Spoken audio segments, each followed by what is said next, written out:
안녕하세요. 나는 나 방송 8번째 시간입니다.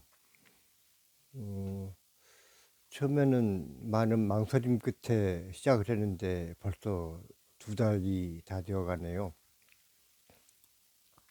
지난 시간에는 제가 이제 어렸을 때 학생의 간부를 맡게 되면은 늘 그 앞에 붙자가 붙어 다녀서 그, 그 붙자가 붙었다는 그 자체가 그 장애인으로서의 어떤 한계 이런 거를 저 스스로에게 각인시키는 그런 효과를 줬었는데, 뭐 오늘 또 이왕 얘기를 시작한 김에 그 어렸을 때 그런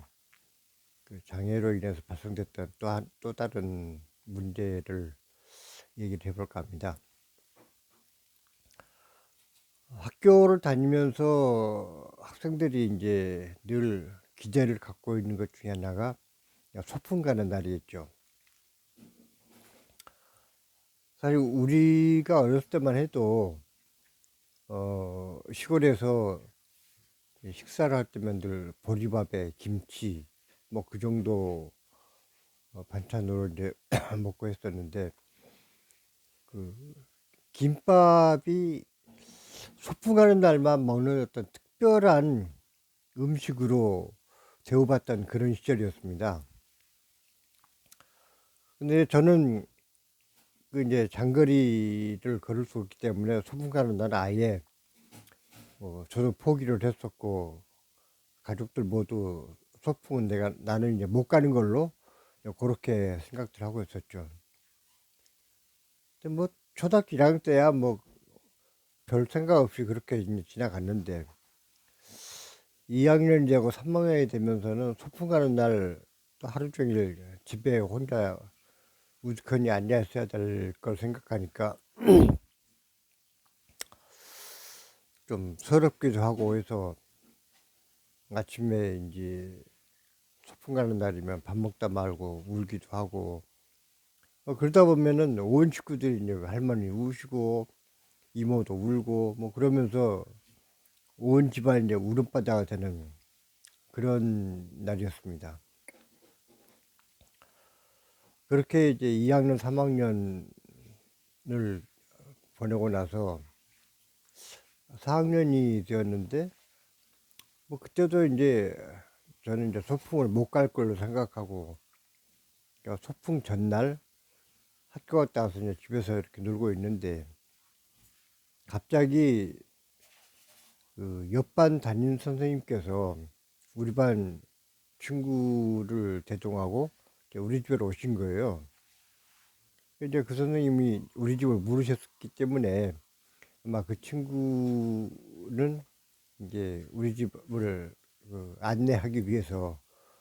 그 같이 오셨던 것 같은데,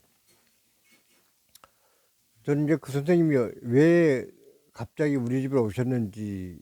이제 알 수가 없었고, 그 할머니하고 한참 동안 얘기를 하시다가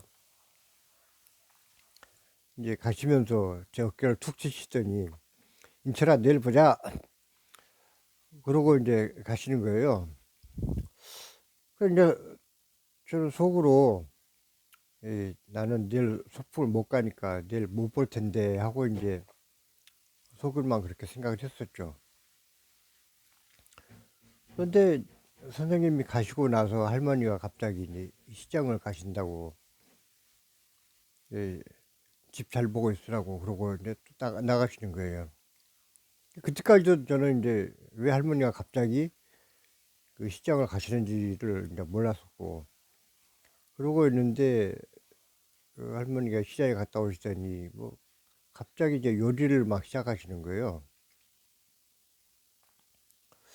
그래서 또 저녁에 무슨 일이 있나 이제 궁금해하고 있는데, 한참 지났어요. 할머니가 내일 네가 소풍 가서 먹을 음식을 준비하는 거다라고 말씀하시는 거예요. 그래서 할머니 나 소풍 못 가는데 이제 저는 아무것도 모르는 상태에서 이제 그렇게 말씀을 드렸죠. 근데 그 당시 제가 다니는 학교가 이제 진도 국민학교였는데, 그 진도읍에서 이제 소풍을 가려면은 그 평지로 걸어서 가면은 뭐 평지라고 하더라도 이제 그 큰 고개를 넘어야 되고 어쨌든 한 6km 정도가 되는 거리였습니다. 그래서 이제 왕복하면은 이제 12km가 되니까 이제 진도 사람들은 그 진도읍에서 이제 그 소풍 가는 거기가 이제 쌍계사라는 절이 있었는데 그 읍내에서 쌍계사까지 30리 길이다. 왕복 30리로 이제 얘기를 하는 그런 글이었습니다.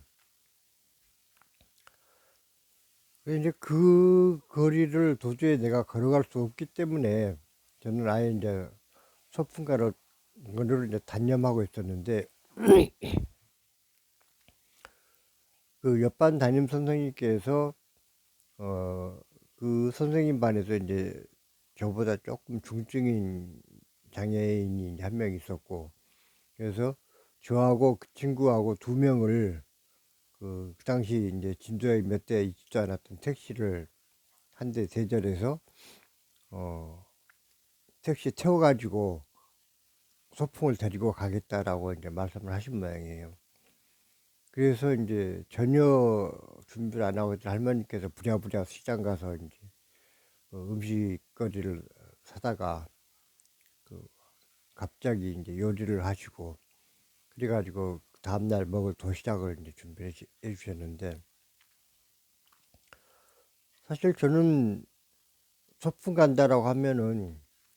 뭐 김밥 도시락 하나 싸가지고 이제 걸어가서 점심 먹고 뭐 보물찾기도 하고 또 반별로 이제 대표들이 나와서 노래자랑하고 뭐 그 정도로 이제 알고 있었는데 어쨌든 이제 소풍을 간다고 하니까 나름대로 이제 들뜬 마음에 그 다음날 할머니께서 싸주신 도시락을 가지고 이제 그야말로 택시를 타고 이제 소풍을 가게 되었습니다. 어, 그, 그니까 2학년 3학년 때 내리 이제 소풍 가는 날이면은 울음바다가 되고 했던 그 소풍 날이 말 그대로 그날은 신나는 날이 되어가지고 그 쌍계사라는 절 구경도 이제 처음 했고 지금은 그 진도에 대해서 조금 아시는 분들은 그 울림산방이라는 관광지를 아실 겁니다. 거기는 조선조 만렵에 그 추사 김정희로부터 그 그림 솜씨를 인정받았던 유일한 화가라고 할 정도로 그림 솜씨가 뛰어났던 그 소치 허유라는 분이 그림을 그리셨던 그런 공간이었는데 이제 거기를 요 근래에는 그 다시 이제 미술관으로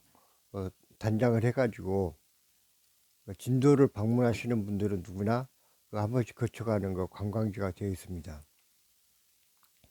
근데 그 당시에는 뭐 울림산방은 솔직히 저는 이제 뭐 잘 몰랐고 그 쌍계사 앞마당에 앉아가지고 그 스님이 그 절의 역사에 대해서 설명해 주시는데 그 지금 뭐 무슨 얘기를 했었는지 하나도 기억나는 건 없고 아무튼 그렇게 해서 그 소풍이라는 거를 이제 태어나서 처음으로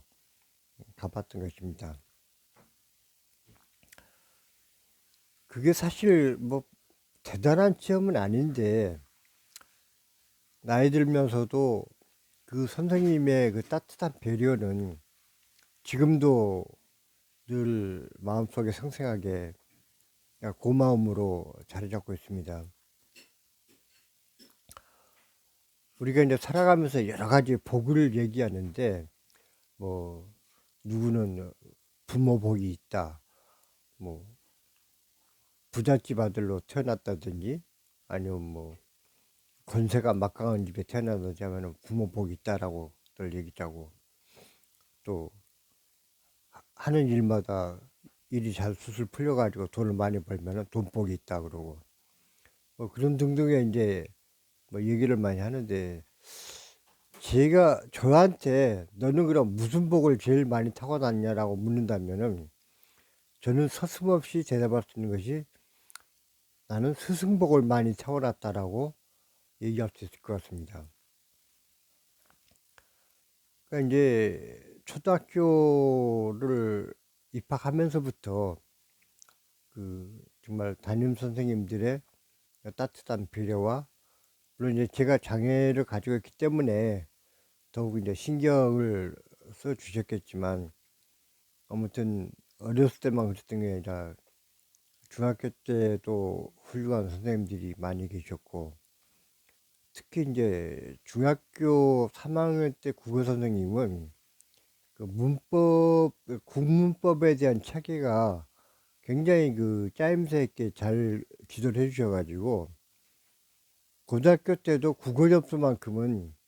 그때 중3 때 배웠던 기초 지식이 바탕이 되어가지고 늘 좋은 점수를 받아서 국어가 이제 전략 과목이 된 그런 상황이었습니다.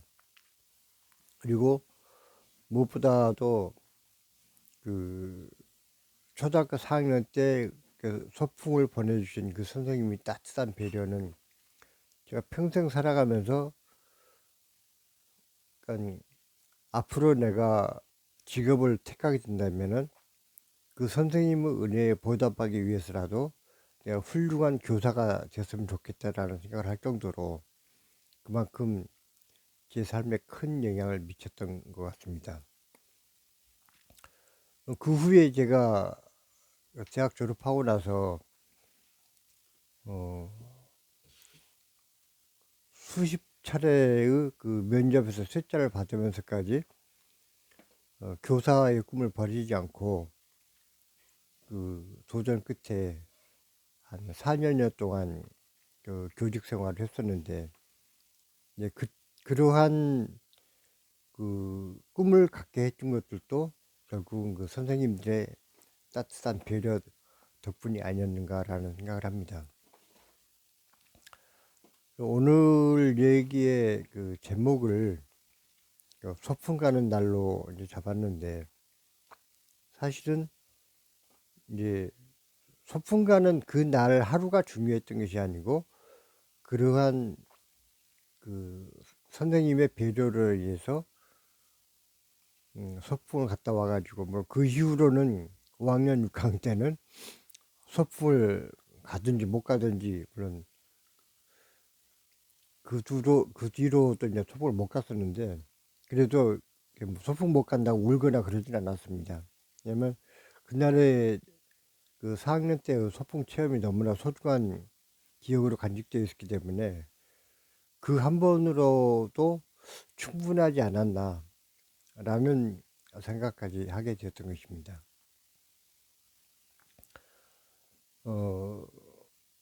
요즘 사회 문제가 되면서 그 원인을 여러 가지로 이제 진단을 하는데, 이